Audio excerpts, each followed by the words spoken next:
സന്ത് രാംപാൽജി മഹാരാജനെ കുറിച്ചുള്ള സംക്ഷിപ്ത പരിചയം. സന്ത് രാംപാൽജിയുടെ ജനനം 1951 സെപ്റ്റംബർ 8 ധനാന ജില്ലയിൽ സോനിപത് ഗ്രാമത്തിൽ ഒരു കർഷക കുടുംബത്തിലായിരുന്നു. വിദ്യാഭ്യാസം പൂർത്തിയാക്കി ഹരിയാനയിൽ ഇറിഗേഷൻ വകുപ്പിൽ ജൂനിയർ എഞ്ചിനീയറായി 18 വർഷം സേവനമനുഷ്ഠിച്ചു. 1988 പരമസന്ത് രാമദേവാനന്ദിൽ നിന്നും സന്യാസം സ്വീകരിച്ചു. ശാരീരികവും മാനസികവുമായി രാമദേവാനന്ദന്റെ ഭക്തിമാർഗത്തിൽ പരമാത്മാവിനെ ധ്യാനിച്ചു കഴിയുന്നു. സന്ത് രാംപാൽ സന്യാസം സ്വീകരിച്ചത് 1988 ഫെബ്രുവരി 17 ഫാൽഗുണ മാസത്തിൽ അമാവാസ്യ രാത്രിയിലായിരുന്നു. അന്ന് അദ്ദേഹത്തിന് 37 വയസ്സ് പ്രായമായിരുന്നു. സന്യാസി വൃത്തി സ്വീകരിക്കുന്ന ദിവസത്തെ സന്യാസിമാർ ജന്മദിവസമായി കണക്കാക്കുന്നു. നിങ്ങൾ ഇപ്പോൾ കേട്ടുകൊണ്ടിരിക്കുന്നത് ജഗദ്ഗുരു തത്വദർശി സന്ത് രാംപാൽജി മഹാരാജ് എഴുതിയ ജ്ഞാനഗംഗ, പേജ് നമ്പർ 174. ഈ കാര്യം നോസ്ട്രഡാമസിന്റെ ആ ഭാവി പ്രവചനവുമായി ശരിയാണെന്ന് തെളിയിക്കുന്നതാണ്. അതിൽ പേജ് 44-45 എഴുതിയിട്ടുണ്ട്: എപ്പോഴാണോ ആ തത്വജ്ഞാനിയായ സന്യാസിയുടെ ആധ്യാത്മിക ജന്മം ഉണ്ടാകുന്നുവോ അന്ന് അമാവാസ്യയായിരിക്കും. അപ്പോൾ ആ മഹാന്റെ വയസ്സ് 16, 20, 25 ആയിരിക്കില്ല, യുവാവായിരിക്കില്ല. എന്നാൽ യുവത്വത്തിന്റെ പ്രൗഢിയിൽ എത്തിയിരിക്കും. 50-60 വയസ്സിനിടയിൽ ലോക പ്രശസ്തനാകും. അത് ഏകദേശം 2006 ആകുമ്പോഴായിരിക്കും. 1993 സ്വാമി രാമദേവാനന്ദ് ജി മഹാരാജ് അദ്ദേഹത്തിനോട് സത്സംഗ് നടത്താനും 1994 നാമദാനം ചെയ്യാനുമുള്ള ഉപദേശം നൽകി. ഭക്തിമാർഗത്തിൽ മുഴുകിയതിനാൽ ജോലി രാജിവെച്ചു. ഹരിയാന സർക്കാരിന് 16/5/2000 രാജി നൽകുകയും സർക്കാർ രാജി സ്വീകരിക്കുകയും ചെയ്തു. 1994 മുതൽ 1998 വരെ രാംപാൽജി മഹാരാജ് വീടുകളിലും ഗ്രാമങ്ങളിലും നഗരങ്ങളിലും സത്സംഗ പ്രചരണം നടത്തി. അദ്ദേഹത്തിന് വളരെയധികം അനുയായികൾ ഉണ്ടായി. ഒപ്പം അറിവില്ലാത്ത സന്യാസിമാരുടെ വിരോധവും വർദ്ധിച്ചു. 1999 ക്രോദ ഗ്രാമത്തിൽ റോഹ്തക് ഹരിയാനയിൽ സത്ലോക ആശ്രമം സ്ഥാപിച്ചു. 1999 ജൂൺ 1 മുതൽ 7 ജൂൺ വരെ പരമേശ്വരനായ കബീർജി കാശിയിൽ പ്രത്യക്ഷപ്പെട്ട ദിവസം. ആ അവസരത്തിന്റെ മഹിമ കണക്കിലെടുത്ത് 7 ദിവസത്തെ നീണ്ടൊരു സത്സംഗ് ആരംഭിച്ചു. ദൂരെ ദൂരെ പ്രദേശങ്ങളിൽ നിന്നും പോലും ഭക്തജനങ്ങൾ സംഗമത്തിൽ പങ്കെടുക്കാനായി വരാൻ തുടങ്ങി. തത്വജ്ഞാനം മനസ്സിലാക്കിയ ലക്ഷക്കണക്കിന് ശിഷ്യർ പോലും രാംപാൽജിയുടെ ശിഷ്യരാകാൻ തുടങ്ങി. അവർ ഇവിടെ വന്ന് ഓരോരോ കാര്യങ്ങൾ ശരിയായി പഠിച്ച് തിരികെ പോയി അജ്ഞരായ സന്യാസിമാരോട് വിപരീത അർത്ഥം പറഞ്ഞു കൊടുക്കുന്നതുമായി ബഹളം വെച്ചു. യജുർവേദം അധ്യായം 8 മന്ത്രം 13 പറയുന്നത് പരമാത്മാവ് തന്റെ യഥാർത്ഥ ഭക്തന്റെ പാപങ്ങൾ ക്ഷമിക്കുമെന്നാണ്. താങ്കളുടെ പുസ്തകം സത്യാർത്ഥ പ്രകാശ് സമുല്ലാസ് 7 എഴുതിയിരിക്കുന്നു: സൂര്യനിൽ ഭൂമിയിലേതുപോലെ മനുഷ്യനും മറ്റു ജീവജാലങ്ങളും വസിക്കുന്നുവെന്ന്. ഭൂമിയിൽ കാണപ്പെടുന്ന എല്ലാ ജീവജാലങ്ങളും സൂര്യനിലുമുണ്ട്. തോട്ടം, നദി, അരുവി മാത്രമല്ല ഖരപദാർത്ഥങ്ങളും ഉള്ളതായി പറയുന്നു. എന്ത് ഇത് ശരിയാണോ? പവിത്ര യജുർവേദം അധ്യായം 5 മന്ത്രം 1 പറയുന്നു: പരമാത്മാവിന് ശരീരമുണ്ട്. അഗ്നി തനുവസി വിഷ്ണവേ ത്വാം സോമസ്യ തനുരസി. ഈ മന്ത്രത്തിൽ 2 തവണ പരമാത്മാവിന് ശരീരമുണ്ടെന്ന് തെളിയിക്കുന്നു. ആ അനശ്വരനായ പരമാത്മാവിന് എല്ലാവരെയും പരിപാലിക്കുന്നതിനായി ശരീരമുണ്ട്. അതായത് പരമാത്മാവ് തന്റെ ഭക്തന്മാർക്ക് തത്വജ്ഞാനം മനസ്സിലാക്കി കൊടുക്കുന്നതിനായി കുറച്ചു സമയം ഒരു അതിഥിയെ പോലെ ഈ ഭൂമിയിൽ, ഈ ലോകത്ത് പ്രത്യക്ഷപ്പെടുന്നു. തന്റെ തേജ് പുഞ്ചായ പ്രകാശമയമായ ശരീരത്തിനെ നേരിയ ശരീരം കൊണ്ട് മറച്ച് ഭൂമിയിൽ വരുന്നു. അതുകൊണ്ട് തന്നെ മുകളിൽ ഉദ്ധരിച്ച മന്ത്രത്തിന് 2 തവണ തെളിവുണ്ട്. ഇപ്രകാരമുള്ള തർക്കത്തിൽ ഉത്തരം മുട്ടി ആ അജ്ഞരായ സന്യാസിമാരും മഹാത്മാക്കളും ആചാര്യന്മാരും സത്ലോക ക്രോധ ആശ്രമത്തിനടുത്തുള്ള ഗ്രാമത്തിൽ സന്ത് രാംപാൽജി മഹാരാജനെ അപകീർത്തിപ്പെടുത്തുന്നതിനായി ദുഷ്പ്രചരണം നടത്താൻ തുടങ്ങി. നിങ്ങൾ ഇപ്പോൾ കേട്ടുകൊണ്ടിരിക്കുന്നത് ജഗദ്ഗുരു തത്വദർശി സന്ത് രാംപാൽജി മഹാരാജ് എഴുതിയ ജ്ഞാനഗംഗ, പേജ് നമ്പർ 175. 12/7/2006 സന്ത് രാംപാൽജിയെ ജീവനോടെ കൊല്ലുന്നതിനായി അവർ തങ്ങളുടെ അനുയായികളുമായി വന്ന് ആശ്രമം ആക്രമിച്ചു. പോലീസ് അത് തടയാൻ ശ്രമിച്ചതിന്റെ പേരിൽ ചില അക്രമികൾക്ക് പരിക്ക് പറ്റി. സർക്കാർ ആശ്രമം ഏറ്റെടുക്കുകയും സന്ത് രാംപാൽജിയുടെയും കുറച്ച് ശിഷ്യന്മാരുടെയും പേരിൽ കള്ളക്കേസ് ഉണ്ടാക്കി ജയിലിലടച്ചു. ഇപ്രകാരം 12/7/2006 രാംപാൽജി ലോകപ്രസിദ്ധനായി. അജ്ഞാനികളുടെ ദുഷ്പ്രചാരണത്തിൽ നിർദോഷിയായ രാംപാൽജി ലോകപ്രസിദ്ധനായി. അല്ലയോ വായനക്കാരെ, നോസ്ട്രഡാമസിന്റെ ഭാവി പ്രവചനം ആലോചിച്ചു നോക്കൂ. സന്ത് രാംപാൽജിയെ എത്രത്തോളം അപകീർത്തിപ്പെടുത്താൻ ശ്രമിച്ചുവോ അത്രയ്ക്ക് പ്രസിദ്ധനായി. പക്ഷെ പരമാത്മാവ് ഒരു നിമിഷം കൊണ്ട് ചുറ്റുപാടുകൾ മാറ്റിമറിച്ചു. കബീർ സാഹിബ് സെ സബ് ഹോത് ഹൈ, ബന്ദേ സെ കछु നാഹി, റായി സെ പർവത് കരെ, പർവത് സെ ഫിർ റായി. പരമേശ്വരനായ കബീർദാസ് തന്റെ ശിഷ്യരെ ഉദ്ധരിക്കുന്നതിനായി എത്രയും വേഗം സമൂഹത്തിൽ തത്വജ്ഞാനത്തിന്റെ വാസ്തവികത എന്തെന്ന് മനസ്സിലാക്കിപ്പിക്കും. പിന്നീട് ലോകം മുഴുവനും സന്ത് രാംപാൽജിയെ അംഗീകരിക്കും. സന്ത് രാംപാൽജി മഹാരാജ് 2003 പത്രമാധ്യമങ്ങൾ വഴിയും TV ചാനലിലൂടെയും അറിവിന്റെ പ്രചാരണം നടത്തി. മറ്റു മതസ്ഥരായ ഗുരുക്കന്മാരോട് പറയുകയുണ്ടായി, നിങ്ങളുടെ അറിവ് ശാസ്ത്രാടിസ്ഥാനത്തിലുള്ളതല്ല. നിങ്ങൾ ഭക്തരായ സമൂഹത്തെ കൊണ്ട് ശാസ്ത്രവിരുദ്ധമായ പൂജ ചെയ്യിക്കുന്നു, അവരെ പാപികളാക്കി തീർക്കുന്നു. ഞാൻ പറയുന്നത് തെറ്റാണെങ്കിൽ നിങ്ങൾക്കത് തെളിയിക്കാം. പക്ഷെ ഇന്നുവരെ അത് തെറ്റാണെന്ന് തെളിയിക്കാൻ ആർക്കും കഴിഞ്ഞിട്ടില്ല. സന്ത് രാംപാൽജി മഹാരാജിന് 2001 ഒക്ടോബർ മാസത്തിലെ ആദ്യത്തെ വ്യാഴാഴ്ച ഗുരുവാർ പെട്ടെന്ന് ഒരു ഉൾപ്രേരണ ഉണ്ടായി. സർവ്വമതങ്ങളുടെയും പുരാണ ഗ്രന്ഥങ്ങൾ നന്നായി പഠിക്കണമെന്ന്. അതിന്റെ അടിസ്ഥാനത്തിൽ ആദ്യമായി രാജസ്ഥാനിലെ ജോധ്പൂർ പട്ടണത്തിൽ 2002 മാർച്ചിൽ സത്സംഗമം ആരംഭിച്ചു. അതായത് നോസ്ട്രഡാമസ് പറഞ്ഞതുപോലെ 50ാമത്തെ വയസ്സിൽ ലോകത്ത് ധാർമ്മികനായ ഹിന്ദു സന്യാസി 2001 അറിവിന്റെ പ്രചരണം നടത്തും. സന്ത് രാംപാൽജി പരിശുദ്ധമായ ഹിന്ദുമതത്തിൽ 1951 സെപ്റ്റംബർ 8 ധനാന ജില്ലയിൽ സോനിപട്ട് ഹരിയാനയിലെ ഒരു കർഷക കുടുംബത്തിൽ ജനിച്ചു. അതനുസരിച്ച് രാംപാൽജിയുടെ വയസ്സ് 2001 50 ആകുന്നു. നോസ്ട്രഡാമസ് പറഞ്ഞത് ശരിയായി. ആയതിനാൽ ആ ലോകധാർമ്മിക നേതാവായ സന്യാസി രാംപാൽജി മഹാരാജാവാണെന്നതിന് സംശയമില്ല. ആ മഹാന്റെ മേൽനോട്ടത്തിൽ ഭാരതത്തിൽ എന്നല്ല ലോകമെമ്പാടും ഭരണം നടക്കും. ലോകത്തെല്ലായിടത്തും ഒരേ ഒരു ഭക്തി പ്രസ്ഥാനമായിരിക്കും. ഒരേ നിയമം നടപ്പിലാകും. ആർക്കും എവിടെയും ദുഃഖമുണ്ടാകില്ല. ലോകത്തെമ്പാടും ശാന്തിയും സമാധാനവും നടമാടും. എതിർക്കുന്നവർ ഒടുവിൽ പശ്ചാത്തപിക്കും. ഒടുവിൽ അവർ സ്വയം ആ മഹാന്റെ അനുയായികളായി മാറും. രാജ്യമെങ്ങും ഒരേ നിയമം, ഒരേ മാനവികത നടപ്പിലാകും. പൂർണ്ണമോക്ഷപ്രാപ്തിയിൽ എല്ലാവരും സത്ലോകപ്രാപ്തരാകും. നിങ്ങൾ ഇപ്പോൾ കേട്ടുകൊണ്ടിരിക്കുന്നത് ജഗദ്ഗുരു തത്വദർശി സന്ത് രാംപാൽജി മഹാരാജ് എഴുതിയ ജ്ഞാനഗംഗ, പേജ് നമ്പർ 176. ഏതൊരു തത്വജ്ഞാനത്തെ കുറിച്ചാണോ നോസ്ട്രഡാമസ് ഭാവി പ്രവചനം നടത്തിയത്, ആ ലോകവിജയിയായ സന്യാസിയിൽ കൂടി ശാസ്ത്രാടിസ്ഥാനത്തിലുള്ള തത്വദർശനം ഉണ്ടാകുകയും അതിനു മുൻപുള്ള എല്ലാ സന്യാസിമാരുടെയും അജ്ഞത മാറ്റി ആ മഹാന്റെ മുൻപിൽ തലകുനിക്കും. കബീർ സാഗർ ഗ്രന്ഥത്തിൽ 550 വർഷങ്ങൾക്ക് മുൻപ് സന്ത് ധർമ്മദാസ് മുഖാന്തരം എഴുതിയ ആ ഒരു സാഗർ ഗ്രന്ഥത്തിൽ പറയുന്നു, ലോകമെമ്പാടും എന്റെ അറിവ് പ്രാവർത്തികമാകുന്ന ഒരവസരം വന്നുചേരും. എല്ലാവരോടും സമാധാനത്തോടെ ഭക്തിമാർഗം സ്വീകരിക്കും. അങ്ങനെ സുവർണകാലം ഉടലെടുക്കും. ഇതിനെക്കുറിച്ച് കബീർ സാഹബ് തന്റെ വാണിയിൽ പറയുന്നു, കബീർ और ज्ञान सब ज्ञान दी, कबीर ज्ञान सो ज्ञान, जैसे गोला तोप का करता चले मैदान. അതായത് തത്വജ്ഞാനം അത്രയ്ക്ക് ശ്രേഷ്ഠമാണ്. ഇതിനു മുൻപിൽ മറ്റ് സന്യാസിമാരുടെയും സന്തമാരുടെയും അറിവ് നിലനിൽക്കുകയില്ല. എങ്ങനെയാണോ തോക്കിന്റെ ഉണ്ട കോട്ടകൾ വരെ നശിപ്പിച്ച് മൈതാനമാക്കി തീർക്കുന്നുവോ, അതുപോലെ സന്ത് ഗരീബ് ദാസ് ജി, ചുഡാനി ജില്ല, ജജർ, ഹരിയാന പറയുന്നു, സദ്ഗുരു തത്വദർശിയായ സന്ത് പരമേശ്വർ കബീർ ബന്ദിച്ചോർ അയച്ച ഡൽഹിയിൽ വരും. ഗരീബ് സദ്ഗുരു ദില്ലി മണ്ഡലായ സി സൂതി ധരണി സോം ജയാഗസി. പരമാത്മാ ഭക്തിയില്ലാതെ പിശുക്കുള്ളവരായ വിശ്വാസികളല്ലാത്ത നാസ്തികരെ ഉണർത്തും. ധനാന ഗ്രാമം, ജില്ല സോനിപത് മുൻപ് ദില്ലി ഭരണകൂടത്തിന് കീഴിലായിരുന്നു. അതുകൊണ്ട് സന്ത് ഗരീബ് ദാസ് ജി മഹാരാജ് പറയുന്നു, സദ്ഗുരു യഥാർത്ഥ ജ്ഞാനി ദില്ലിയിൽ വരും. വീണ്ടും പറയുന്നു, സാഹിബ് കബീർ തക് ഗവാസ ദില്ലി മണ്ഡൽ ലീജേവാസ. അതായത് പരമേശ്വർ കബീർ പന്തിയിലെ സിംഹാസനത്തിലെ ജോലിക്കാരൻ പരമേശ്വരന്റെ പ്രതിനിധിയായി ഡൽഹിയിൽ താമസിക്കും. ആ മഹാന്റെ ജന്മഭൂമി അവിടെയാണ്. അദ്ദേഹം ഹിന്ദുക്കളായ ഭക്തജനങ്ങളെ തത്വജ്ഞാനത്തെ പറ്റി പരിചയപ്പെടുത്തും. അതു കേട്ടിട്ട് ബുദ്ധിമാന്മാരായ ഹിന്ദുക്കൾ ഉറക്കത്തിൽ നിന്നും ചാടി എണീക്കുന്നത് പോലെ ബോധവാന്മാരായി മാറും. അദ്ദേഹത്തിന്റെ ശിഷ്യത്വം സ്വീകരിക്കും. പിന്നീട് ലോകമെമ്പാടുമുള്ള ഭക്തജനങ്ങൾ അദ്ദേഹത്തിന്റെ ശിഷ്യരായിത്തീരും. ഇത് തന്നെയാണ് നോസ്ട്രഡാമസ് പറയുന്നത്. നോസ്ട്രഡാമസ് ഇതും കൂടി പറയുന്നു, അദ്ദേഹത്തെ നേരിൽ കാണാൻ കഴിയുന്നില്ല, അതാണ് എന്റെ ദുഃഖം. അതുകൊണ്ട് തന്നെ എന്റെ സന്യാസത്വം അവഗണിക്കപ്പെടുന്നു. അല്ലയോ ബുദ്ധിമാനായ മനുഷ്യ, താങ്കൾ അവഗണിക്കപ്പെടാതിരിക്കട്ടെ. സിംഹാസനത്തിലിരുത്തി പൂജ ചെയ്യാൻ യോഗ്യനായ അങ്ങ് ഹിന്ദുമത സന്യാസി ആദ്യ പുരുഷനായ പരമാത്മാവിന്റെ അനുയായിയായി ലോകത്ത് അവതരിക്കുന്നതാണ്.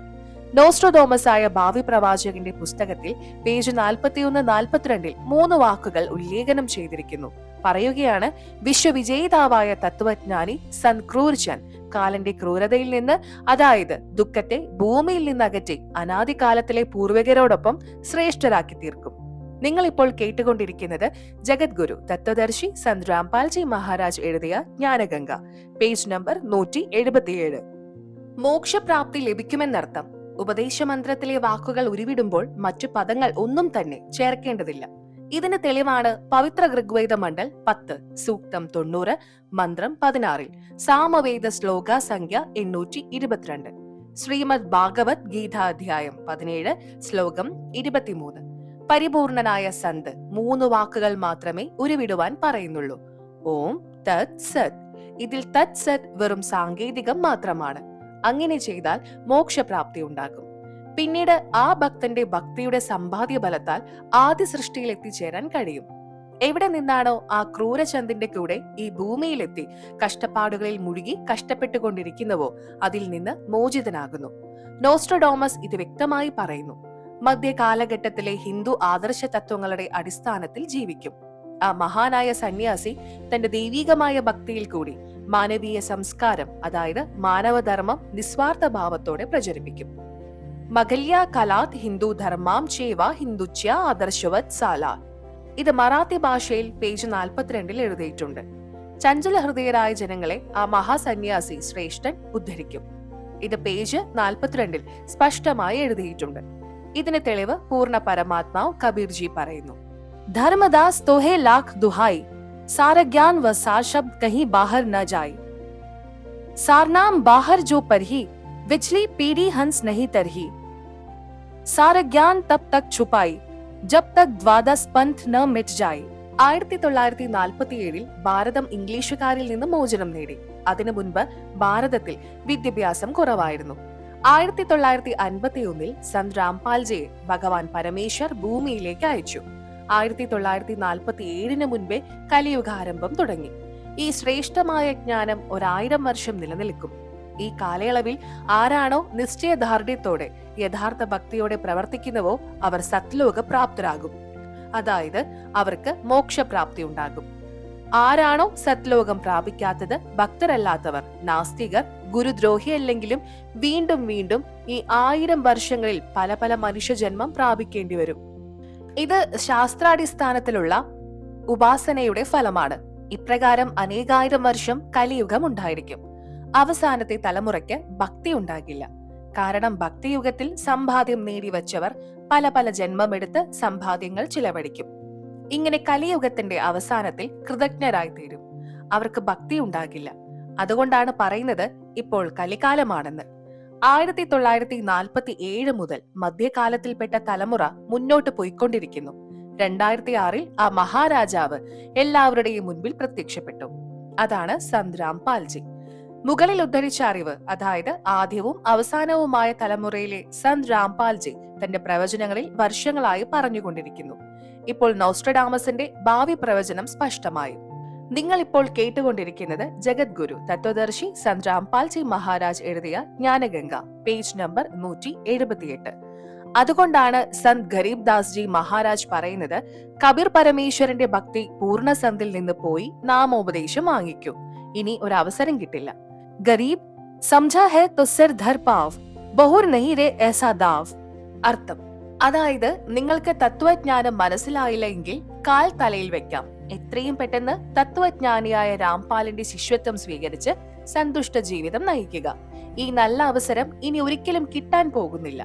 മധ്യകാലഘട്ടത്തിലെ തലമുറയിൽ നിങ്ങൾക്ക് മനുഷ്യ ശരീര രൂപിയായ തത്വജ്ഞാനിയായ മഹാസന്യാസിയെ കാണാൻ കഴിഞ്ഞു. ഇനിയും നിങ്ങൾ ഭക്തിമാർഗം സ്വീകരിച്ചില്ല എങ്കിൽ യഹ് സൻസാർ സമജ്താ നാംഹി കഹൻദാ ശ്യാം ദുപഹരേനു. ഗരീബ് ദാസ് യഹ് വക്ത് ജാത് ഹൈ, റോവോഗെ ഇസ് പെഹരേനു. അർത്ഥം, സന്ത് ഗരീബ് ദാസ് ജി പറയുന്നു, ഈ നിഷ്കളങ്കമായ ലോകം ശാസ്ത്രവിധി പ്രകാരമല്ല ഉപാസനകൾ നടത്തുന്നത്. അത് വളരെയധികം ദുഃഖമുണ്ടാക്കുന്നവയാണ്. ഇതിനെ അവർ സുഖമെന്ന് വിശ്വസിക്കുന്നു. ജൂൺ മാസത്തിലെ നട്ടുച്ചയ്ക്ക്, അതായത് പകൽ 12 മണി സമയം വെയിലത്ത് നിന്ന് കത്തുന്നതിനെ സന്ധ്യ എന്ന് ഉദ്ഘോഷിക്കുന്നു. ഒരു മദ്യപാനി മദ്യം കഴിച്ചിട്ട് റോഡിൽ കിടന്നുകൊണ്ട് മദ്യലഹരിയിൽ സന്ധ്യയില്ലെന്ന് ആരു പറഞ്ഞു? ഇത് നട്ടുച്ചയെന്ന് ആരാ പറയുന്നത്? ഇങ്ങനെ ഭക്തർ ശാസ്ത്രവിധി പ്രകാരമല്ലാതെ തോന്നുന്നത് പോലെ ഉപാസനകൾ നടത്തി തങ്ങളുടെ ജീവിതം പാഴാക്കുന്നു. അവർ അത് ഉപേക്ഷിക്കുന്നില്ല എന്ന് മാത്രമല്ല, അത് ശ്രേഷ്ഠമെന്ന് കരുതി കാലഗതിയിൽ സ്വയം എരിഞ്ഞടങ്ങുന്നു. സന്ത് ഗരീബ് ദാസ് പറയുന്നു, ഇത്രത്തോളം തെളിവുകൾ ഉണ്ടായിട്ടും അറിവുള്ള സന്യാസിമാരുടെ വചനങ്ങൾ ഉൾക്കൊള്ളാതെ വിലപിടിച്ച മനുഷ്യജീവിതം മധ്യകാലഘട്ടത്തിലെ ഭക്തിയുഗം കൈവിട്ടവർ ഈ കാലത്തെ ഓർത്ത് വിലപിക്കും, പശ്ചാത്താപിക്കും. പിന്നെ ഒന്നും ചെയ്യാൻ കഴിയില്ല. പരമേശ്വർ കബീർജി പറയുന്നു, ആഛേ ദിൻ പാഛേ ഗയേ, സദ്ഗുരു സെ ക്യാ നാ ഹേത്, അബ് പച്താവാ ക്യാ കരേ, ജബ് ചിടിയാ ചുഗ് ഗയി ഖേത്. എല്ലാ ഭക്തരോടും പറയുകയാണ്, പൂർണ്ണ രാംപാലിനെ തിരിച്ചറിയൂ, തന്റെയും തന്റെ കുടുംബത്തെയും രക്ഷിക്കൂ. നിങ്ങളുടെ ബന്ധുക്കളോടും പരിചയക്കാരോടും പറയൂ, പൂർണ്ണ മോക്ഷം നേടൂ. സുവർണകാലം ആരംഭിച്ചു കഴിഞ്ഞു. ലക്ഷക്കണക്കിന് പുണ്യാത്മാക്കൾ രാംപാൽജിയുടെ സദ്ഭക്തരായിക്കൊണ്ടിരിക്കുന്നു. എല്ലാ വികാരങ്ങളും ഉപേക്ഷിച്ചിട്ട് ജീവിതം മംഗളമാക്കൂ. ദയവായി ബാക്കി കൂടി വായിക്കൂ. മറാഠി ഭാഷയിൽ നോസ്ട്രദാമസിന്റെ ഭാവി പ്രവചനത്തിന്റെ വിവർത്തനവും ഫോട്ടോ കോപ്പിയും. നിങ്ങൾ ഇപ്പോൾ കേട്ടുകൊണ്ടിരിക്കുന്നത് ജഗദ്ഗുരു തത്വദർശി സന്ത് രാംപാൽജി മഹാരാജ് എഴുതിയ ജ്ഞാനഗംഗ, പേജ് നമ്പർ 180. പേജ് നമ്പർ 179 നോസ്ട്രഡാമസിന്റെ ചിത്രം ആലേഖനം ചെയ്തിരിക്കുന്നു. ലോകം മുഴുവൻ ചുറ്റിക്കറങ്ങി ശത്രുതയെ ഇല്ലാതാക്കും. ആദ്യം മുസ്ലിം സമൂഹം ഭാരതത്തെ ആക്രമിച്ചു നശിപ്പിച്ചു. പിന്നീട് അവർ ഭാരതത്തിന്റെ അധിപരായി മാറും. അശ്രദ്ധാനുക്കളായവരെയും ദുർബലരുമായ ഭാരതീയരെ ഉപദ്രവിച്ചും ഭയപ്പെടുത്തിയും മതം മാറ്റി മുസ്ലിമാക്കി തീർക്കും. അക്കാരണത്താൽ ഭാരതമാതാവ് മുസ്ലിമിന്റെ ദാസിയായി മാറും. ഭാരത സമൂഹം ഭ്രഷ്ടരായിത്തീരും. ഇത് 1291 മുതൽ 1999 വരെ ആയിരിക്കും. ഈ കാലഘട്ടത്തിൽ ഭാരതമാതാവിന്റെ ബന്ധു ഗുരു പിങ്കളസമ ശത്രുതാഭാവം നടിച്ച് പശ്ചിമ യൂറോപ്പിലെ ക്രിസ്ത്യൻ വ്യാപാരികളെയും നാവികരെയും ഭാരതത്തിലേക്ക് അയക്കും. അവർ ആദ്യം വ്യാപാര മനോഭാവത്തിലെത്തി ഭാരതത്തെ കൊള്ളയടിക്കും. അതിനുശേഷം ഓരോരോ പ്രദേശങ്ങളായി കൈക്കലാക്കി അവിടുത്തെ ജനസമൂഹത്തെ ക്രിസ്ത്യൻ മതത്തിലേക്ക് മതം മാറ്റി അവരെ ഭരിക്കാൻ തുടങ്ങും. ക്രമേണ ഈ വിധത്തിൽ ഭാരതം മുഴുവൻ അവർ കൈക്കലാക്കും. ആ സമയത്ത് ഭാരതീയരായ അടിമകൾ ദുർബല ജനസമൂഹമോ മോക്ഷപ്രാപ്തിക്കായി അമ്പലങ്ങൾ കെട്ടിയുണ്ടാക്കി പൂജയും ഭജനയും ചെയ്യാൻ തുടങ്ങും. ഈ സമയത്ത് വഞ്ചിതരായ ക്രിസ്ത്യൻ സമൂഹം ഭ്രഷ്ടരായിത്തീരും. ഇവിടത്തെ പ്രാചീന ജ്യോതിഷ ശാസ്ത്രങ്ങൾ പഠിച്ച യൂറോപ്പിലെ ജ്യോതിഷ ശാസ്ത്രജ്ഞനാണ് കിരോ. എന്നാൽ ഭാരതത്തിലെ അജ്ഞനായ ജ്യോതിഷികൾ തങ്ങളുടെ രാജ്യത്തെ ജ്യോതിഷത്തിന്റെ യഥാർത്ഥ അർത്ഥം പോലും അറിയില്ല. അവരെല്ലാം അടിമകളാണ്. അവർ തങ്ങളുടെ മാനസിക നിലവാരം ഉയർത്തുന്നതിനു വേണ്ടി ഇംഗ്ലീഷ് ഭാഷ പരിജ്ഞാനം നേടുന്നു. അങ്ങനെ അവർ യഥാർത്ഥ സത്യം മനസ്സിലാക്കും. എന്നാൽ കിരോസമ ഭാരതീയ ജ്യോതിശാസ്ത്രം പഠിച്ച് വിദ്വാൻമാർ എഴുതിയ ഇംഗ്ലീഷ് പുസ്തകത്തെ ആധാരമാക്കി എഴുതിയ ജ്യോതിശാസ്ത്രം പഠിക്കാത്തവർ മൂഢരാണ്. അദ്ദേഹത്തിന്റെ ജ്യോതിഷം അനുസരിച്ച് 1905 മുതൽ 2028 വരെ വലിയൊരു പരിവർത്തന കാലഘട്ടമായിരിക്കും.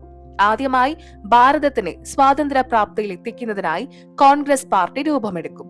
അപ്പോൾ കുംഭകർണനെ പോലെ ഉറങ്ങിക്കിടന്ന ഭാരതീയ ജനത ഉണർന്നെണീക്കും. കള്ളവും പൊള്ളയുമായ ജ്യോതിശാസ്ത്രത്തെ നശിപ്പിച്ച് ശ്രേഷ്ഠമായ ഭാവി പ്രവചനത്തിനായി മദ്രാസിലെ KS കൃഷ്ണമൂർത്തി ജന്മമെടുത്തു. അങ്ങനെ ഭാരതീയ ജനതയ്ക്ക് കൃഷ്ണമൂർത്തിയിൽ കൂടി യഥാർത്ഥ ജ്യോതിശാസ്ത്രത്തിന്റെ അറിവ് നേടാൻ കഴിഞ്ഞു. 1998 മഹാരാഷ്ട്രയിൽ നോസ്ട്രദാമസിന്റെ ഭവിഷ്യവാണിയിലെ വചനങ്ങൾ വിവർത്തനം നടത്താനായി ഒരു ജ്യോതിഷ പണ്ഡിതൻ ജനിക്കും. അദ്ദേഹം മറാഠി ഭാഷയിൽ എല്ലാ സംഭവങ്ങളും വിവരിക്കും. ഒരു ജ്യോതിഷ ഗ്രന്ഥം പ്രസിദ്ധീകരിക്കും. അക്കാലത്ത് ഭാരതത്തിൽ കലിയുഗത്തിലുണ്ടായ അജ്ഞാന ജ്യോതിഷിമാരുടെ അർത്ഥശൂന്യമായ ഭവിഷ്യവാണിക്ക് അർത്ഥവത്തായ ഭാഷയിൽ എഴുതിയ ജ്യോതിഷ ഗ്രന്ഥം ഉണ്ടാകും. പക്ഷേ ഭാരതീയ ജനങ്ങളിലും അധികാരികളിലും അജ്ഞരായ ജ്യോതിഷിമാരുടെ അധികാരം തന്നെയായിരിക്കും. അവർ യഥാർത്ഥ സത്യജ്ഞാനം മനസ്സിലാക്കാൻ അവസരം നൽകില്ല. എന്നാൽ അവരിൽ സ്വാർത്ഥതയുടെ അന്ധകാരവും പൊള്ളയായ ജാതിധർമ്മങ്ങളുടെ അധികാരഭ്രമവും ഉണ്ടാകും. ഇപ്പോഴും അവർ ഗാരുഡ കർമ്മങ്ങളിൽ മുഴുകി മാനുഷിക ധാർമ്മിക ജ്യോതിശാസ്ത്രത്തെ കൊന്നുകൊണ്ടിരിക്കുന്നു. നിങ്ങൾ ഇപ്പോൾ കേട്ടുകൊണ്ടിരിക്കുന്നത് ജഗദ്ഗുരു തത്വദർശി സന്ത് രാംപാൽജി മഹാരാജ് എഴുതിയ ജ്ഞാനഗംഗ, പേജ് നമ്പർ 181 മുതൽ 194 വരെ മറാത്തി ഭാഷയിൽ നോസ്ട്രഡാമസിന്റെ പ്രവചനങ്ങൾ എഴുതിയിരിക്കുന്നു. ഇനി കേൾക്കാനായി പോകുന്നു പേജ് നമ്പർ 195. യഥാർത്ഥ അറിവ് നൽകുന്ന വിഷയം, പരമാത്മാവിനെ കുറിച്ചുള്ള ശാസ്ത്രാഭിപ്രായം. പ്രഭു, സ്വാമി, യേശു, രാമ, ഖുദ, അള്ളാ, റബ്, മാലിക്, സാഹിബ്, ദേവ്, ഭഗവാൻ, ഗൗഡ ഇതെല്ലാം സർവശക്തനായ പരമാത്മാവിന്റെ നാമങ്ങളാണ്. പല പല ഭാഷകളിൽ പല പല പേരുകൾ ഉച്ചരിക്കുന്നു എന്ന് മാത്രം. ഭഗവാന്റെ കൃപ എല്ലാ ജീവജാലങ്ങൾക്കും ലഭിക്കുന്നു. അതുകൊണ്ട് അവരുടെ കഷ്ടതകൾ മാറി സുഖമായി ജീവിതം നയിക്കുന്നു. ആ സുഖം നൽകുന്നത് ആരാണ്? എങ്ങനെ നൽകുന്നു? അത് ജീവജാലങ്ങൾക്കും പ്രാണികൾക്കും എങ്ങനെ ലഭിക്കുന്നു? ഈ ചോദ്യങ്ങൾക്ക് പൂർണ്ണമായ ഉത്തരം ലഭ്യമല്ല. പക്ഷേ സംശയ നിവാരണത്തിന് ഈ പുസ്തകം ഉതകുന്നതാണ്. ഏതൊരു ശക്തിയാൽ അന്ധന് കാഴ്ച ലഭിക്കുന്നുവോ, ഊമയ്ക്ക് സംസാരശേഷി ലഭിക്കുന്നുവോ, പൊട്ടന് കേൾവി ലഭിക്കുന്നുവോ, ബന്ധിക്ക് പുത്ര സൗഭാഗ്യം ലഭിക്കുന്നുവോ, നിർധനൻ ധനവാനായി മാറുന്നുവോ, രോഗി രോഗവിമുക്തനാകുന്നുവോ, ആരാണോ ദർശനം നൽകി സന്തോഷിപ്പിക്കുന്നുവോ, ബ്രഹ്മാണ്ടങ്ങളെ സൃഷ്ടിച്ച് സംരക്ഷിക്കുന്നുവോ, ആ ജഗദ്ഗുരുവിന്റെ ആജ്ഞയില്ലാതെ ഒരു ഇല പോലും ചലിക്കാതിരിക്കുന്നുവോ, ആ സർവശക്തിന്റെ മുൻപിൽ അസംഭവ്യമായ ഒന്നും തന്നെയില്ല. ഈ എല്ലാ ഗുണവിശേഷങ്ങളും തികഞ്ഞതാണ് യഥാർത്ഥ ഭഗവാൻ.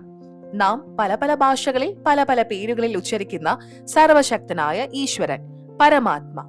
ഇവിടെ ഒരു കാര്യം പ്രത്യേകം എടുത്തു പറയേണ്ടതാണ്. എന്തെന്നാൽ ശാസ്ത്രാടിസ്ഥാനത്തിൽ കൂടി മാത്രമേ ഒരു ശക്തിയുടെ അറിവ് നമുക്ക് ലഭിക്കൂ. ആ ശാസ്ത്രീയ അടിസ്ഥാനത്തിൽ ഗുരു തന്റെ ശിഷ്യഗണങ്ങൾക്ക് വഴികാട്ടികളായി മാറുന്നു. ആ ശാസ്ത്രം ധാർമ്മിക ഗ്രന്ഥമാണ് 4 വേദങ്ങൾ: ഋഗ്വേദം, സാമവേദം, യജുർവേദം, അഥർവവേദം, ശ്രീമദ് ഭഗവത്ഗീത, ശ്രീമദ് ഭാഗവത് സുധാസാഗർ, 18 പുരാണങ്ങൾ, മഹാഭാരതം, ബൈബിൾ, ഖുറാൻ ഇവയെല്ലാം തന്നെ പരിശുദ്ധമായ പ്രാമാണിക ശാസ്ത്ര ഗ്രന്ഥങ്ങളാണ്. 4 വേദങ്ങളും പരമാത്മാവായ ഈശ്വരന്റെ നിർദ്ദേശപ്രകാരം ജ്യോതി നിരഞ്ജൻ, അതായത് കാലൻ, സമുദ്രത്തിനടിയിൽ തന്റെ ശ്വാസത്തിൽ ഒളിപ്പിച്ചു വെച്ചിരുന്നു. ആദ്യമായി സമുദ്രത്തെ കടഞ്ഞപ്പോൾ 4 വേദങ്ങളും ബ്രഹ്മാവിന് ലഭിച്ചു.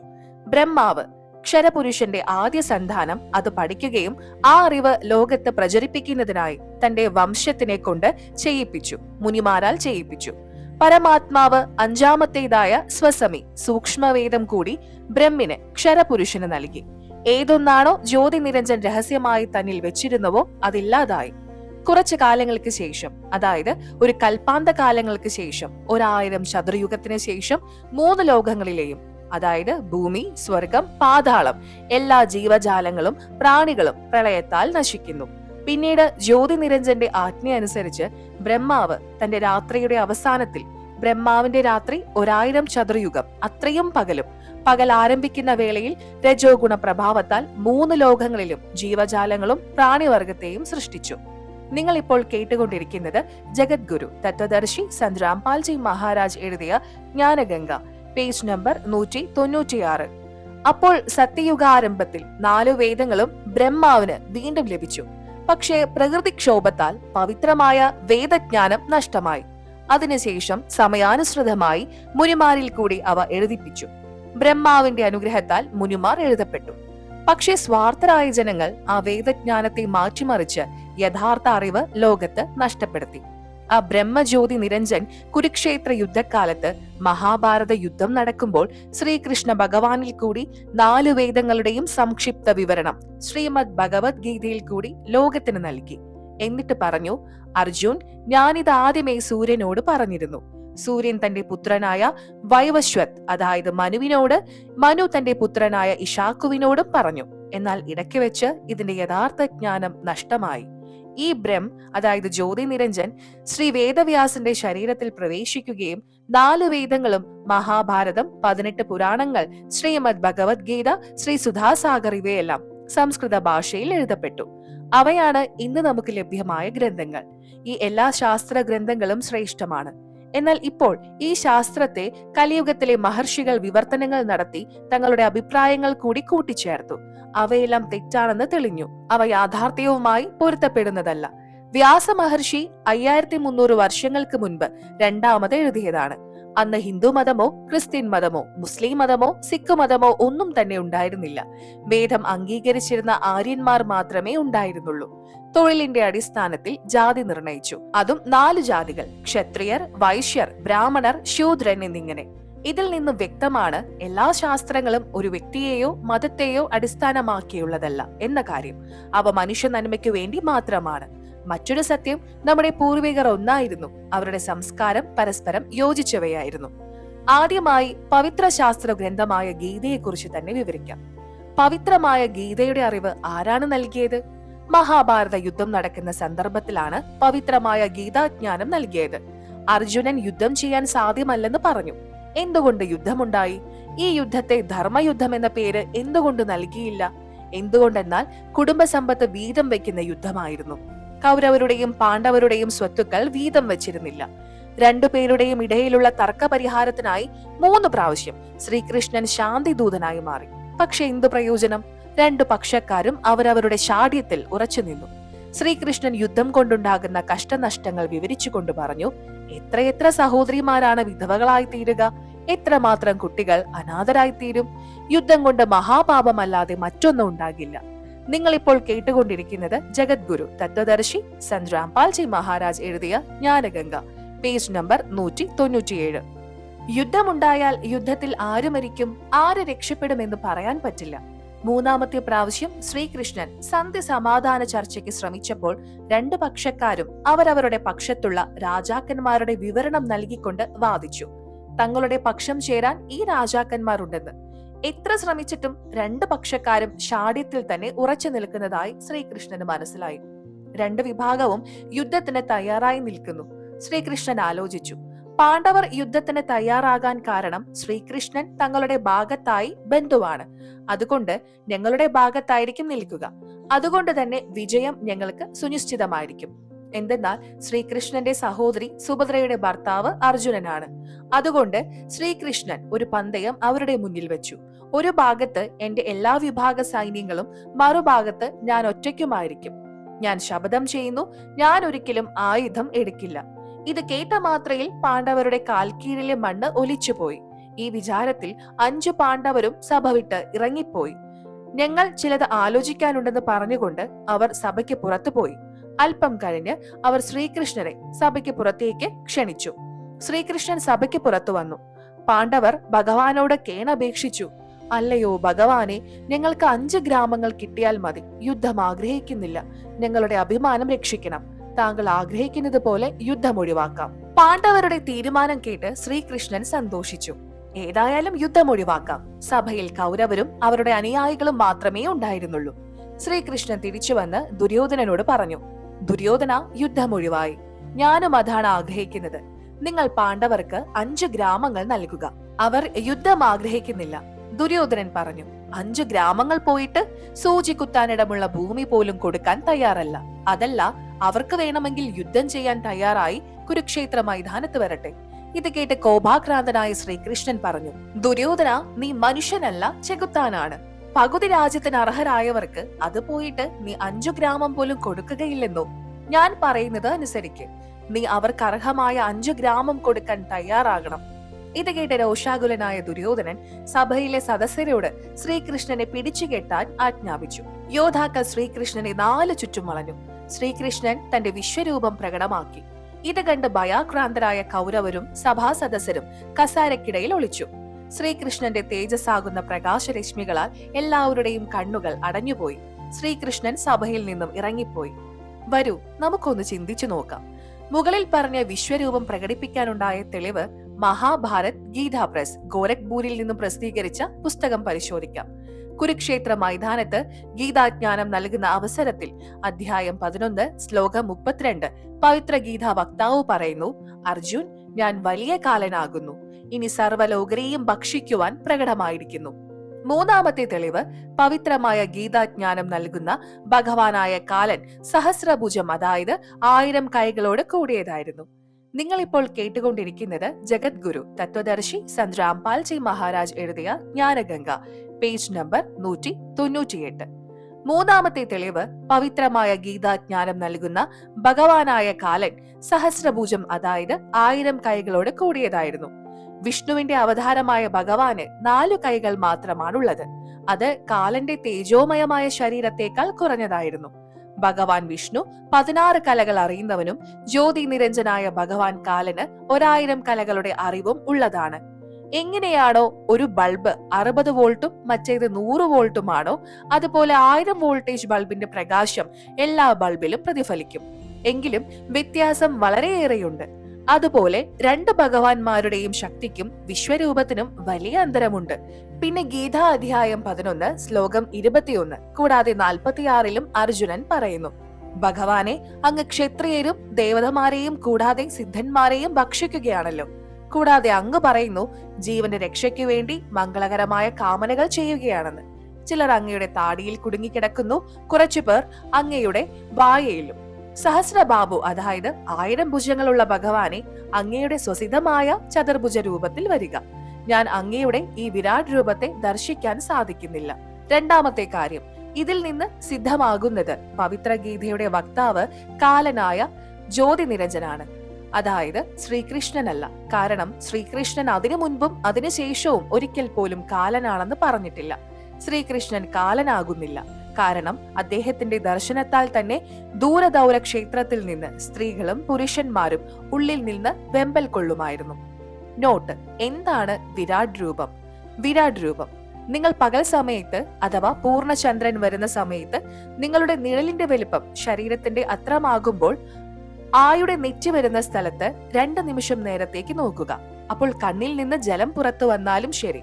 അതിനുശേഷം മുൻപിലുള്ള ആകാശത്തേക്ക് നോക്കുക. നിങ്ങൾക്ക് നിങ്ങളുടെ വിരാട് രൂപം കാണുവാൻ സാധിക്കുന്നതാണ്. അതായത് വെളുത്ത നിറത്തിൽ ആകാശമുട്ടെ കാണാവുന്നതാണ്. പക്ഷെ ആരുടെ ഭക്തിയുടെ ശക്തിയാണ് അധികം നിൽക്കുന്നത്, അവരുടെ വിരാട് രൂപത്തിന്റെ തേജസ് കൂടുതലായിരിക്കും. നിങ്ങൾ ഇപ്പോൾ കേട്ടുകൊണ്ടിരിക്കുന്നത് ജഗദ്ഗുരു തത്വദർശി സന്ത് രാംപാൽജി മഹാരാജ് എഴുതിയ ജ്ഞാനഗംഗ, പേജ് നമ്പർ 199. ഇപ്രകാരം ശ്രീകൃഷ്ണന്റെ പൂർവ്വ ഭക്തിശക്തി വളരെ കൂടുതലായിരുന്നു. അതിനാൽ സിദ്ധിശക്തി യുക്തമായിരുന്നു. ഈ സിദ്ധിശക്തിയാൽ തന്നെയാണ് അദ്ദേഹത്തിന്റെ വിരാട രൂപം കാണിച്ചത്.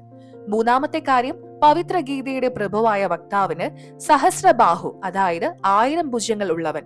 പക്ഷേ വിഷ്ണുവിന്റെ അവതാരമായ ശ്രീകൃഷ്ണന് 4 ഭുജങ്ങളെ ഉണ്ടായിരുന്നുള്ളൂ. 100 വോൾട്ടിന്റെ ബൾബും 1000 വോട്ട്സിന്റെ ബൾബും തമ്മിൽ വളരെയധികം അന്തരമുണ്ട്. അപ്രകാരം ഈ 2 വിരാട രൂപങ്ങളുടെ ശക്തിയിലും തേജസ്സിലും വളരെയധികം ഭിന്നതയുണ്ട്.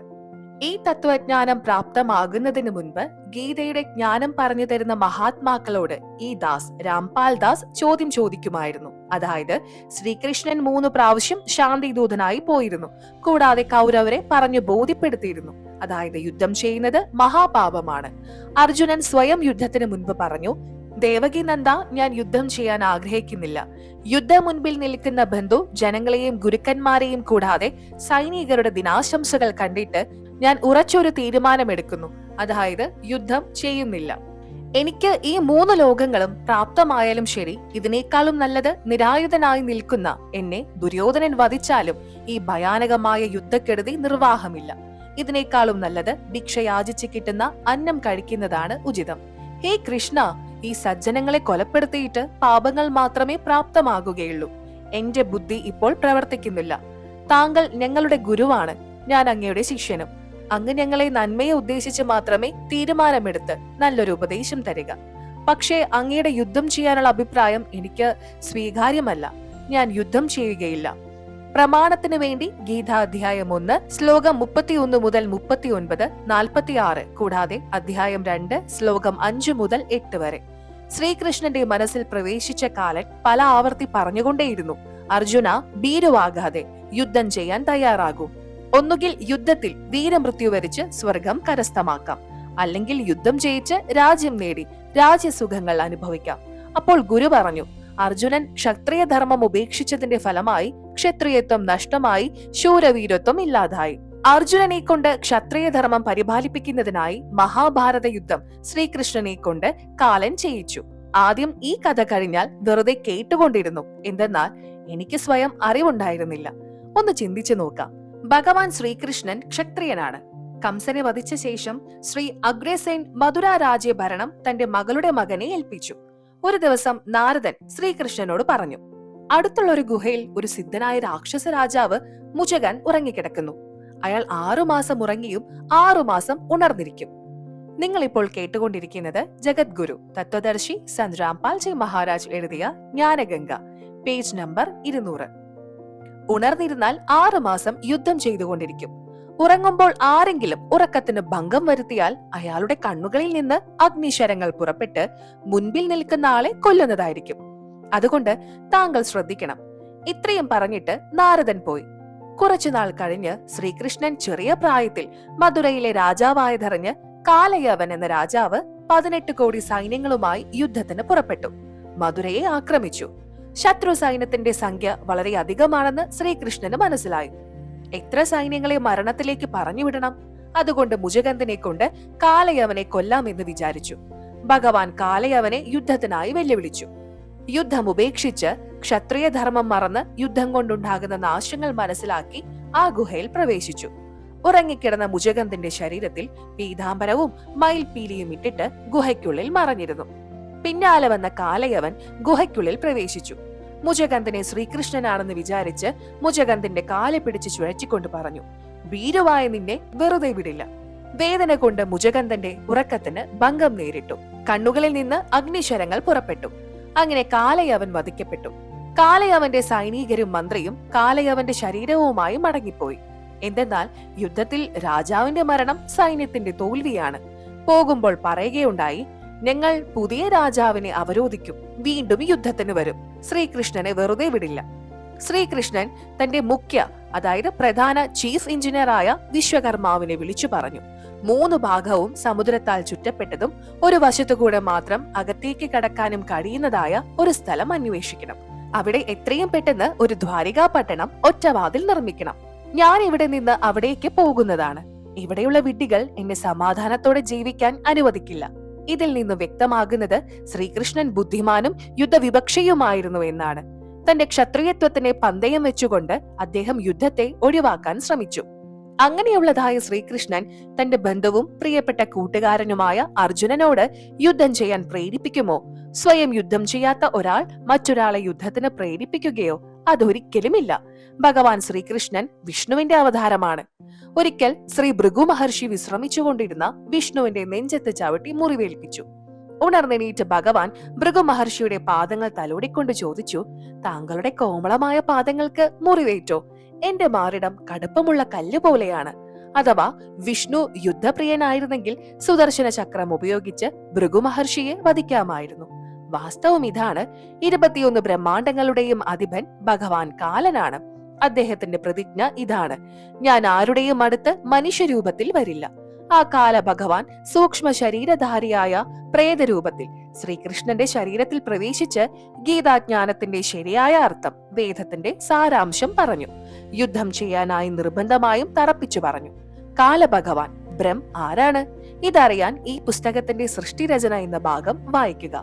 നിങ്ങൾ ഇപ്പോൾ കേട്ടുകൊണ്ടിരിക്കുന്നത് ജഗദ്ഗുരു തത്വദർശി സന്ത് രാംപാൽജി മഹാരാജ് എഴുതിയ ജ്ഞാനഗംഗ, പേജ് നമ്പർ 201. മഹാഭാരത യുദ്ധം അവസാനിക്കുന്നത് വരെ ജ്യോതി നിരഞ്ജനായ കാലഭഗവാൻ ക്ഷരപുരുഷൻ ശ്രീകൃഷ്ണന്റെ ശരീരം വിട്ടുപോയില്ല. യുധിഷ്ഠിരനെ കൊണ്ട് കള്ളം പറയിപ്പിച്ചു, അതായത് അശ്വത്ഥാൽമ മരിച്ചു എന്ന്. ഭീമന്റെ മകൻ ഘടോൽഗജന്റെ പുത്രനായ ബബരൂഭാന്റെ തല കൊയ്തു. രഥത്തിന്റെ ചക്രം ആയുധമാക്കി. ഇതൊക്കെ കാലഭഗവാന്റെ ചെയ്തികളാണ്, ഭഗവാൻ ശ്രീകൃഷ്ണന്റെയല്ല. മഹാഭാരത യുദ്ധം അവസാനിച്ചതോടെ കാലഭഗവാൻ ശ്രീകൃഷ്ണന്റെ ശരീരം വിട്ടുപോയി. ശ്രീകൃഷ്ണൻ യുധിഷ്ഠിരനെ ഇന്ദ്രപ്രസ്ഥം, ദില്ലി രാജധാനിയാക്കി രാജ്യം ഭരിക്കാനുള്ള ഏർപ്പാടുകൾ ചെയ്തിട്ട് ദ്വാരികയിലേക്ക് മടങ്ങിപ്പോയി.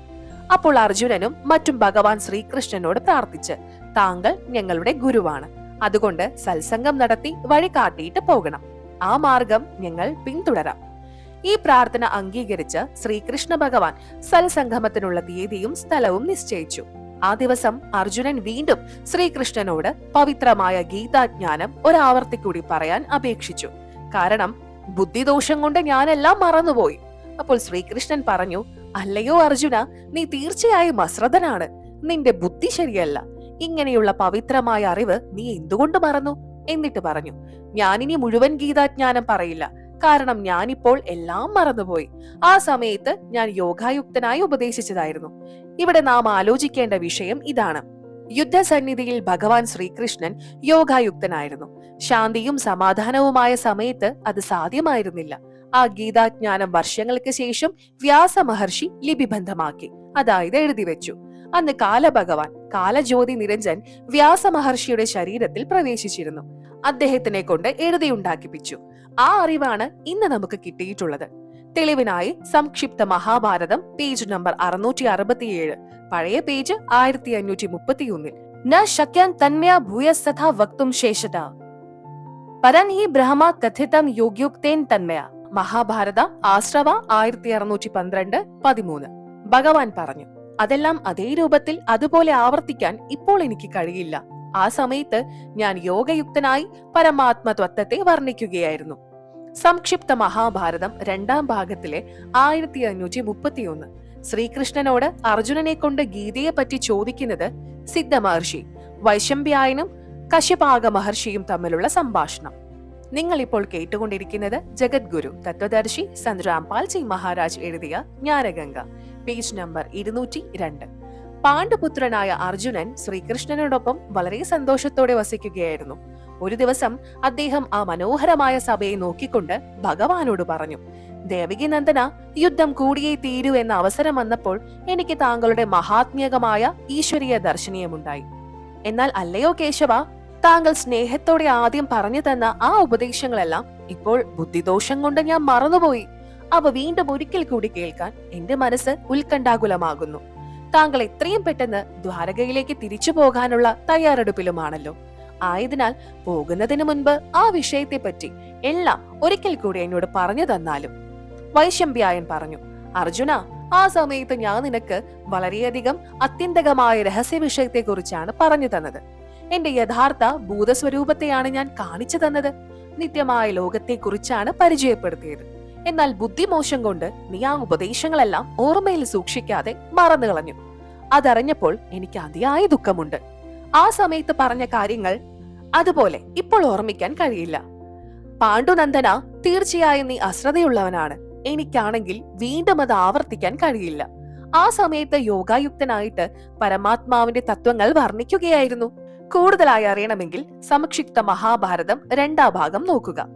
ആലോചിക്കേണ്ട കാര്യം, മുകളിൽ പറഞ്ഞ മഹാഭാരതത്തിലെ ലേഖനവും വിഷ്ണു പുരാണ ലേഖനവും ശ്രീമദ് ഭഗവത്ഗീതയിലെ ലേഖനവും പറയുന്നത് ഭഗവാൻ ശ്രീകൃഷ്ണൻ ഭഗവത്ഗീത ജ്ഞാനം നൽകിയില്ല എന്നതാണ്. ഇത് കാലരൂപിയായ ജ്യോതി നിരഞ്ജൻ, അതായത് മഹാവിഷ്ണു കാലൻ പ്രേതരൂപത്തിൽ ശ്രീകൃഷ്ണന്റെ ശരീരത്തിൽ പ്രവേശിച്ച് ഗീതോപദേശം നൽകിയെന്നാണ്. മറ്റു തെളിവുകൾ: 1. ശ്രീ വിഷ്ണു പുരാണം, ഗീതാ പ്രസ്, ഗോരഖ്പൂരിൽ നിന്നും പ്രസിദ്ധീകരിച്ചത്. ചതുർത്ഥ അംശം 4ാം ഭാഗം, അധ്യായം 2, ശ്ലോകം 26, പേജ് 233 മഹാവിഷ്ണു, അതായത് കാലരൂപിയായ ദേവന്മാരും രാക്ഷസന്മാരുമായുള്ള യുദ്ധസമയത്ത് ദേവതമാരുടെ പ്രാർത്ഥനയുടെ ഫലമായി അവരോട് പറഞ്ഞു, ഞാൻ രാജഹർഷിയായ സസ്ലാദിന്റെ പുത്രൻ പുരഞ്ജയന്റെ ശരീരത്തിൽ അംശരൂപത്തിൽ, അതായത് കുറച്ചു സമയത്തേക്ക് പ്രവേശിച്ച് രാക്ഷസന്മാരെ നശിപ്പിക്കും. 2. ശ്രീകൃഷ്ണ പുരാണം, ഗീതാ പ്രസ്, ഗോരഖ്പൂരിൽ നിന്നും പ്രസിദ്ധീകരിച്ചത്. ചതുർത്ഥ അംശം, അധ്യായം 3, ശ്ലോകം 6, പേജ് 242. മഹാവിഷ്ണു ഗന്ധർവന്മാരും നാഗന്മാരും തമ്മിലുള്ള യുദ്ധത്തിൽ നാഗപക്ഷം ചേർന്നുകൊണ്ട് പറഞ്ഞു, ഞാൻ മഹാവിഷ്ണു, അതായത് കാലരൂപിയായ മാൻദത്തയുടെ പുത്രൻ പുരുകുൽസുവിന്റെ ശരീരത്തിൽ പ്രവേശിച്ചുകൊണ്ട് ദുഷ്ടഗന്ധർവന്മാരെ മുഴുവൻ നശിപ്പിക്കും. മറ്റു തെളിവുകൾ: കുറച്ചു ദിവസങ്ങൾക്ക് ശേഷം യുധിഷ്ഠിരൻ ഭയങ്കരമായ സ്വപ്ന ദർശനമുണ്ടായി. അദ്ദേഹം ശ്രീകൃഷ്ണനോട് അതിന്റെ കാരണവും പരിഹാര മാർഗവും ആരാഞ്ഞു. നിങ്ങൾ ഇപ്പോൾ കേട്ടുകൊണ്ടിരിക്കുന്നത് ജഗദ്ഗുരു തത്വദർശി സന്ത് രാംപാൽജി മഹാരാജ് എഴുതിയ ജ്ഞാനഗംഗ, പേജ് നമ്പർ 203. ശ്രീകൃഷ്ണൻ പറഞ്ഞു, യുദ്ധത്തിൽ എത്ര പേരെയാണ് കൊന്നത്? ആ നരഹത്യയുടെ പാപം താങ്കളെ അലട്ടുന്നതാണ്. അതുകൊണ്ട് പരിഹാരമായി യാഗം നടത്തൂ. ശ്രീകൃഷ്ണൻ ഇങ്ങനെ പറഞ്ഞത് കേട്ട് അർജുനന് അതിയായ ദുഃഖമുണ്ടായി. അദ്ദേഹം സ്വയം ആലോചിച്ചു. പരിശുദ്ധമായ ഗീതാപദേശം നൽകിയ സമയത്ത് ശ്രീകൃഷ്ണൻ പറഞ്ഞത്, അർജുന, യുദ്ധം ചെയ്യുന്നത് കൊണ്ട് നിനക്കൊരു പാപവും ലഭിക്കില്ല, നീ യുദ്ധം ചെയ്യൂ. ഗീത അധ്യായം 2, ശ്ലോകം 37-38. അഥവാ യുദ്ധത്തിൽ കൊല്ലപ്പെട്ടാൽ സ്വർഗം ലഭിക്കും, അതല്ല വിജയിച്ചാൽ ഭൂപതിയായി രാജസുഖം അനുഭവിക്കാം. അർജുനൻ ആലോചിച്ചു. ദുഃഖ നിവാരണത്തിനായി ശ്രീകൃഷ്ണൻ പറഞ്ഞതുപോലെ അനുസരിച്ചാൽ കോടിക്കണക്കിന് രൂപ ചിലവാക്കണം. അതുകൊണ്ട് മൂത്ത സഹോദരനായ യുധിഷ്ഠിരന്റെ ദുഃഖശമനം ഉണ്ടാകും. എന്നാൽ ഞാൻ ശ്രീകൃഷ്ണനോട് തർക്കിക്കും. എന്തെന്നാൽ ഗീതോപദേശം നൽകിയ സമയത്ത് പാപം കിട്ടില്ല എന്നാണല്ലോ പറഞ്ഞത്. ഇപ്പോൾ അതിന് വിപരീതമായി പറയുന്നു. അതുകൊണ്ട് കോടിക്കണക്കിനുള്ള രൂപ ചിലവഴിച്ച് യാഗം നടത്തി എന്റെ ദുഃഖം ഇല്ലാതാക്കാൻ വേണ്ടി ജ്യേഷ്ഠ സഹോദരൻ ദുഃഖിക്കേണ്ടെന്ന് കരുതി മൗനമാണ് ഉചിതമെന്ന് വിചാരിച്ച് ഞാൻ മിണ്ടാതിരുന്നതാണ്. താങ്കൾ എന്തു പറയുന്നുവോ അതുപോലെ ചെയ്യാം. ശ്രീകൃഷ്ണൻ യാഗം ചെയ്യാനുള്ള ദിവസം നിശ്ചയിച്ചു. ആ യാഗം ശ്രീ സുദർശൻ സുപാചിന്റെ ഭക്ഷണത്തോടെ സഫലീകൃതമായി. കുറെ ദിവസങ്ങൾക്ക് ശേഷം ദുർവാസാവു മഹർഷിയുടെ ശാപത്താൽ യാദവ വംശം നശിക്കാൻ തുടങ്ങി. ശ്രീകൃഷ്ണ ഭഗവാന്റെ ഉള്ളം കാലിൽ വേട്ടക്കാരനെയ്ത വിഷശരമേറ്റു. തേത്രായുഗത്തിലെ സുഗ്രീവന്റെ ജ്യേഷ്ഠനായ ബാലിയുടെ ആത്മാവാണ് വേട്ടക്കാരനായി വന്നത്. വിവരമറിഞ്ഞ് പഞ്ചപാണ്ഡവർ സംഭവ സ്ഥലത്തെത്തിയപ്പോൾ ശ്രീകൃഷ്ണൻ പറഞ്ഞു, നിങ്ങൾ എന്റെ ശിഷ്യരും ഞാൻ നിങ്ങളുടെ ധാർമ്മിക ഗുരുവുമാണ്. അതുകൊണ്ട് എന്റെ അന്തിമമായ ആജ്ഞ കേൾക്കണം. 1. അർജുനൻ ദ്വാരകയിലെ എല്ലാ സ്ത്രീകളെയും ഇന്ദ്രപ്രസ്ഥത്തിൽ ദില്ലിയിൽ കൊണ്ടുവരണം. എന്തെന്നാൽ അവിടെ പുരുഷന്മാർ ആരും തന്നെ അവശേഷിച്ചിട്ടില്ല. മറ്റൊന്ന്, നിങ്ങൾ പഞ്ചപാണ്ഡവർ രാജ്യം ഉപേക്ഷിച്ച് ഹിമാലയത്തിൽ തപസ്സനുഷ്ഠിച്ച് ശരീരത്യാഗം ചെയ്യണം. കാരണം മഹാഭാരത യുദ്ധത്തിൽ നിങ്ങൾ നടത്തിയ നരഹത്യ പാപമായി നിങ്ങളുടെ തലയിൽ തന്നെയുണ്ട്. അർജുനൻ ഇത് കേട്ട് ആത്മനിയന്ത്രണം വെടിഞ്ഞ് ശ്രീകൃഷ്ണനോട് ചോദിച്ചു, അല്ലയോ ഭഗവാനെ, താങ്കളെ ഈ അവസ്ഥയിൽ വിട്ടിട്ട് ഞാൻ മറ്റൊന്നും ചെയ്യില്ല. എന്റെ സംശയങ്ങൾ ദൂരീകരിച്ചില്ലെങ്കിൽ എനിക്ക് സുഖമായി മരിക്കാൻ കഴിയില്ല. ജീവിതകാലം മുഴുവൻ കരഞ്ഞു കഴിയേണ്ടി വരും. ഇത് കേട്ടിട്ട് ഭഗവാൻ ശ്രീകൃഷ്ണൻ പറഞ്ഞു, അർജുന, എന്റെ അവസാന നിമിഷങ്ങൾ അടുത്തുകൊണ്ടിരിക്കുന്നു. എന്തെങ്കിലും ചോദിക്കണമെങ്കിൽ എത്രയും പെട്ടെന്ന് ചോദിക്കൂ. അർജുനൻ കണ്ണുനീർ തുടച്ചുകൊണ്ട് ചോദിച്ചു, തെറ്റാണെങ്കിൽ ക്ഷമിക്കണം. ഞാൻ യുദ്ധം ചെയ്യില്ല എന്ന് പറഞ്ഞപ്പോൾ ഗീതോപദേശം നൽകിക്കൊണ്ട് പറഞ്ഞു, അർജുന, നിന്റെ 2 കൈകളിലും ലഡുണ്ട്. യുദ്ധത്തിൽ കൊല്ലപ്പെട്ടാൽ സ്വർഗരാജ്യം ലഭിക്കും, വിജയിച്ചാൽ രാജ്യഭരണം ലഭിക്കും. നിനക്കൊരു പാപവും വരില്ല. ഞങ്ങൾ താങ്കളുടെ സംരക്ഷണയിലാണ് യുദ്ധം ചെയ്തത്. താങ്കൾ പറഞ്ഞിട്ടാണ് യുദ്ധം ചെയ്തത്. തെളിവ് ഗീതാധ്യായം 2 ശ്ലോകം 37-38. നിങ്ങൾ ഇപ്പോൾ കേട്ടുകൊണ്ടിരിക്കുന്നത് ജഗദ്ഗുരു തത്വദർശി സന്റ് രാംപാൽ ജി മഹാരാജ് എഴുതിയ ജ്ഞാനഗംഗ, പേജ് നമ്പർ 204. അല്ലയോ ഭഗവാനെ, ഇപ്പോൾ 2 കൈകളിലും ലഡു ഇല്ല. യുദ്ധത്തിൽ വീരമൃത്യു ലഭിച്ചിട്ടില്ല. രാജ്യം കിട്ടി. കിട്ടിയ രാജ്യം ഉപേക്ഷിക്കാൻ താങ്കൾ പറയുന്നു. പിന്നെങ്ങനെ രാജസുഖം അനുഭവിക്കും? ഇപ്രകാരം വഞ്ചനാപരമായ പെരുമാറ്റം സ്വാർത്ഥതയല്ലേ താങ്കളുടെ? ഇത് കേട്ട് യുധിഷ്ഠിരൻ പറഞ്ഞു, അർജുന, ഭഗവാൻ അവസാന ശ്വാസം എടുക്കുന്ന ഈ സമയത്ത് നിന്റെ സംസ്കാരമില്ലാത്ത പെരുമാറ്റം ശരിയല്ല. കൃഷ്ണൻ പറഞ്ഞു, അർജുന, ഇന്ന് എന്റെ അവസാന ദിവസമാണ്. നീ എനിക്ക് പ്രിയപ്പെട്ടവനാണ്. ഞാനൊരു സത്യം പറയാം. ഏതോ ദുഷ്ടശക്തി എന്നെ കൊണ്ട് ഒരു യന്ത്രത്തെ പോലെ ചലിപ്പിക്കുന്നു. എനിക്കൊന്നും അറിയില്ല. ഗീതോപദേശത്തിൽ ഞാൻ പറയുന്നത് നിന്റെ നന്മയ്ക്കാണ്. ഇത്രയും പറഞ്ഞ് അശ്രുപൂർണമായ കണ്ണുകൾ അടച്ച് ശ്രീകൃഷ്ണൻ പ്രാണത്യാഗം ചെയ്തു. ഇതിൽ നിന്നും വ്യക്തമാണ് ഗീതോപദേശം നൽകിയത് 21 ബ്രഹ്മാണ്ടങ്ങളുടെയും യജമാനനായ ജ്യോതി നിരഞ്ജൻ കാലനാണ്. കാലൻ ബ്രഹ്മാര്. ഇത് മനസ്സിലാക്കാൻ ഈ പുസ്തകത്തിലെ പേജ് 37 മുതൽ 87 വരെയുള്ള ഭാഗം വായിക്കുക. ശ്രീകൃഷ്ണൻ ഉൾപ്പെടെ എല്ലാ യാദവന്മാരുടെയും സംസ്കാര ചടങ്ങുകൾ അർജുനനെ ഏൽപ്പിച്ചിട്ട് ബാക്കി 4 പാണ്ഡവരും ഇന്ദ്രപ്രസ്ഥത്തിലേക്ക് പോയി. അർജുനൻ യാദവരെ സംസ്കരിച്ച ശേഷം ദ്വാരകയിലേക്ക് പോയി. അവിടെ നിന്നും എല്ലാ സ്ത്രീകളെയും കൊണ്ടുപോകുന്നതിനു വേണ്ടി സ്ത്രീകളെ കൂട്ടിപ്പോകുമ്പോൾ കാട്ടുജാതിക്കാർ ഗോപികമാരെ കൊള്ളയടച്ചു. അർജുനനെ തല്ലി. അർജുനന്റെ കൈവശം ഗാണ്ഡീവ ധനുഷുണ്ടായിരുന്നു. കുരുക്ഷേത്ര യുദ്ധത്തിൽ 1000ങ്ങളെ കൊന്ന വില്ല് അത് പക്ഷെ പ്രവർത്തിച്ചില്ല. അപ്പോൾ അർജുനന് മനസ്സിലായി, വാസ്തവത്തിൽ ശ്രീകൃഷ്ണൻ കള്ളനും കപടനുമാണ്. യുദ്ധത്തിൽ പാപം ചെയ്യാനായി എനിക്ക് ശക്തി പകർന്നു തന്നു. ഒരൊറ്റ അമ്പുകൊണ്ട് 1000ങ്ങളെ കൊന്നു വീഴ്ത്തി. ഇന്ന് എന്നിൽ നിന്ന് ആ ശക്തി തട്ടിയെടുത്തു. അതുകൊണ്ടല്ലേ ഇന്ന് മറ്റുള്ളവർ എന്നെ തല്ലുന്നത്. ഈ വിഷയത്തെക്കുറിച്ച് പൂർണ്ണബ്രഹ്മ കബീർ സാഹിബ് പറയുന്നത് നോക്കാം. ശ്രീകൃഷ്ണൻ കള്ളനോ കപട സ്വഭാവിയോ അല്ല. ഇതെല്ലാം കാലജ്യോതി നിരഞ്ജൻ ചെയ്യിക്കുന്നതാണ്. എപ്പോഴാണോ ഈ അറിവ് കബീർ പരമേശ്വരൻ ജിയിൽ നിന്നും, അതായത് സത്പുരുഷനിൽ നിന്നും മഹർഷിമാർ യഥാർത്ഥ വിവരം മനസ്സിലാക്കിയില്ലയോ അന്നുവരെ കഷ്ടം തന്നെ. പൂർണ്ണമായ വിവരണങ്ങളാണ് നമ്മുടെ മുന്നിലുണ്ടായിരുന്നത്. യഥാർത്ഥ ജ്ഞാനം തത്വാടിസ്ഥാനത്തിൽ നിന്ന് തന്നെ അറിയണം. ആരാണ് കാലൻ? ഇത് മനസ്സിലാക്കുന്നതിന് വേണ്ടി ഈ പുസ്തകത്തിന്റെ 19 തുടങ്ങി 76 വരെ സൃഷ്ടിരചന വായിക്കണം. ചിന്തനീയമായ വിഷയം മുകളിൽ ഉദ്ധരിച്ചതിൽ നിന്നും തെളിയുന്നത് ശ്രീമദ് ഭഗവത് ഗീതോപദേശത്തിൽ നൽകിയത് ശ്രീകൃഷ്ണനായിരുന്നില്ല. ശ്രീകൃഷ്ണന്റെ ശരീരത്തിൽ പ്രേതരൂപമായി പ്രവേശിച്ച ബ്രഹ്മ, അതായത് കാലജ്യോതി നിരഞ്ജൻ ആയിരുന്നു.